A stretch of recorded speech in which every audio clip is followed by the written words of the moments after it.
What is going on, beautiful people? I am Lee Hammock, the diagnosed self-aware narcissist known as mental illness, and welcome to another episode of Self-Aware Narcissist Sundays, the series where I talk to other self-aware narcissists, other narcissists out there that are trying to become aware. The series for other people who are struggling with personality disorders and mental health issues and are just looking for somebody who thinks like them. This is where we are right now, y'all. So today's episode is going to be about, like, what if you cannot afford therapy? What if therapy is outside the price range? Or therapy is outside of the budget right now due to inflation and whatever it is. It might not be due to inflation. You might have lost your job. You might not, you might not make a lot of money. Whatever the situation is. What if you can't afford therapy? Because a lot of people struggle with this, right? This is where a lot of people struggle right here. Because some people might actually want to try to go get help, but they can't afford it. And this is, like I said, if you're not a narcissist or a toxic person or whatever, you can still listen to this because it's titled, What If I Can't Afford Therapy? And you want to work on yourself. So this is for anybody. This is not just for narcissists. This is for anybody that is looking to work on themselves, to listen to this video and just understand that, like, even in my, the way my therapy journey goes, I started therapy, as many of you know, for narcissistic personality disorder. I started that in 6 years ago.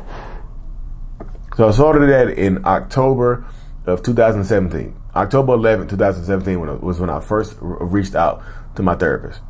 And I got into the therapy. But y'all know my journey is February or March of that year is when I discovered that I was a narcissist on my own without going to therapy.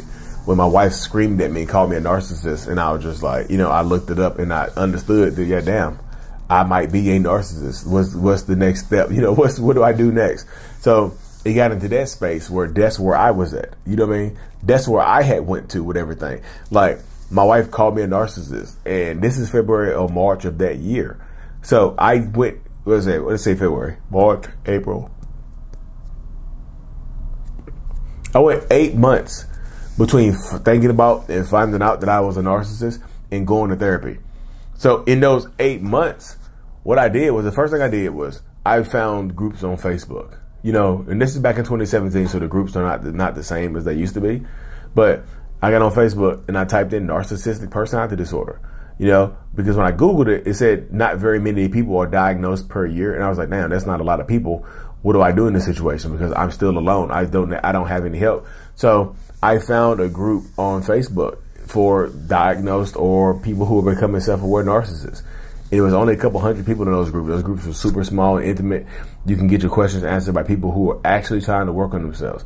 It's just like, if you don't have therapy, you need to find somebody who might be going through similar struggles, or who might be going through something just very uniquely.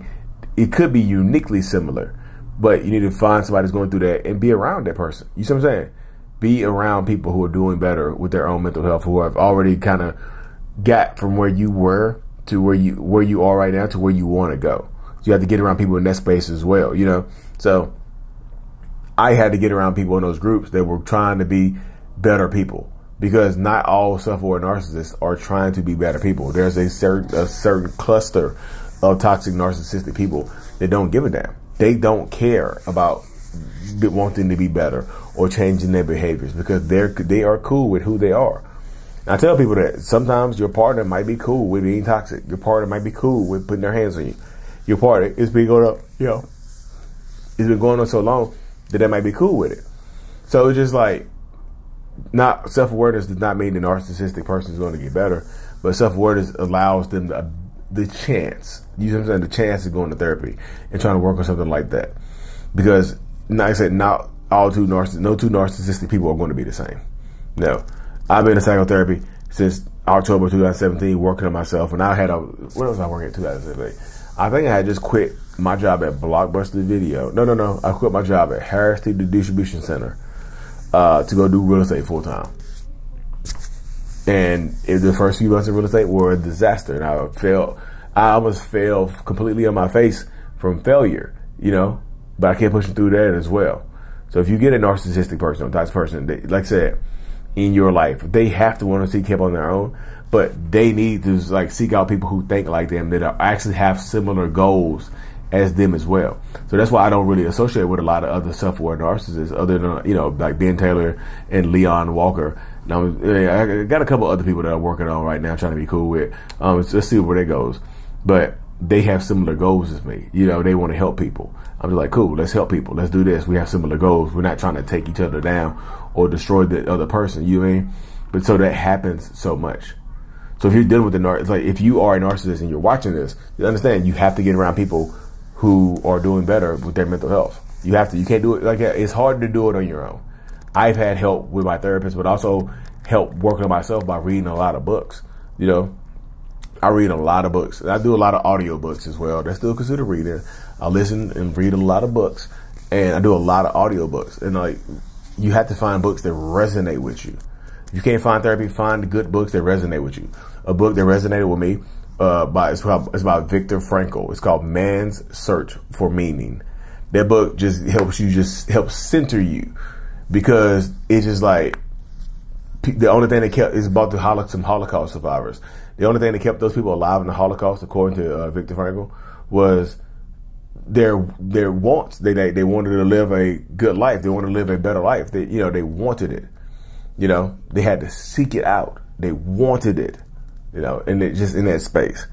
So, and like I said, they had to seek it out. They had to want it, and they survived training camps. You know, the concentration camps in World War II, because they had a why. They had a reason to go forward. They had a reason to survive. They had a reason to want to live and be better and live their lives to the fullest extent, even after they get out of here, even after they leave this space or whatnot. So that does happen too.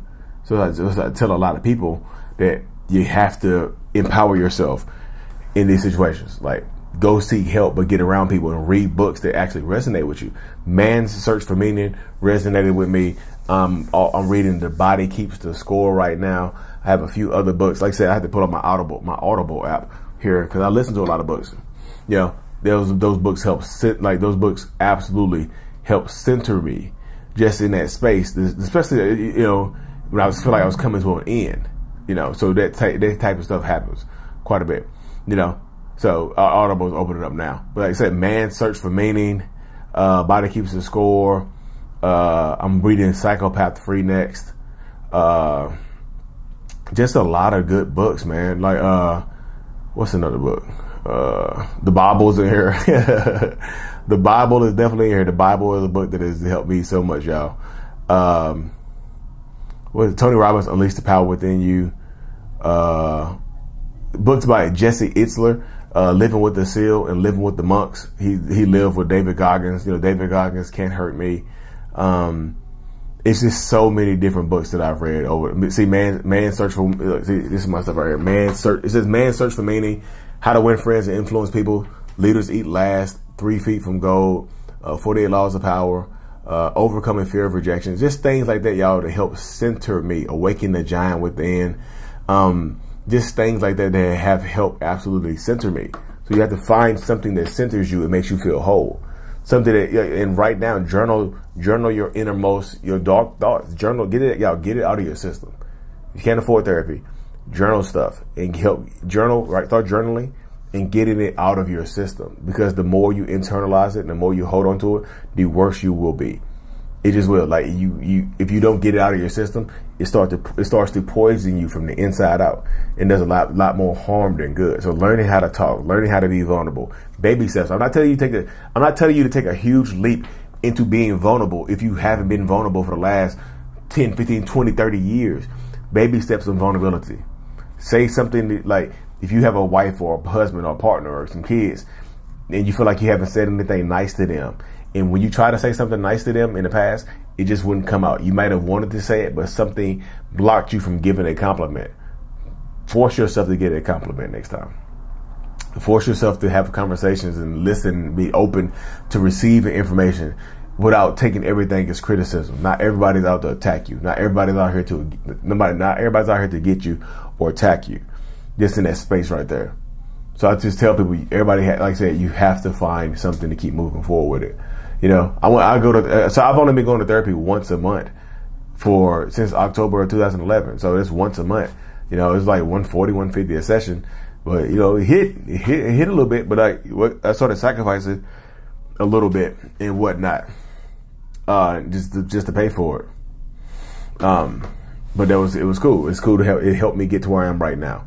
You know, you have to be willing to make sacrifices, because if you're not willing to make sacrifices, I can promise you, you're probably gonna lose your wife. You're probably gonna lose your kids or your husband or whoever. You're probably whatever family dynamic you're holding on strong to, you're probably going to lose that as well, because that happens in these spaces, y'all.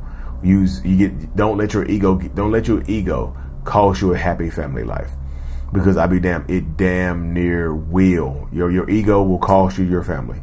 It can and it will. You know, so you have to take the baby steps in the right direction to make yourself as strong as humanly possible. But anyways, y'all, let me cut this thing short. I also have a book. If y'all have kids out there, it's called "Remember, It's Not Your Fault." It's my kids' book to help kids understand that, hey, you are not in control of your circumstances you were born into.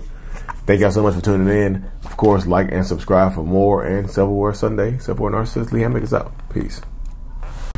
Thanks so much for making it to the end of my video, y'all. If you haven't already, make sure you check out my self-love journal on Amazon. Lee Hammock, I Love Me, a self-love journal. Help you rebuild that self-love and authenticity after a toxic relationship. Thank you.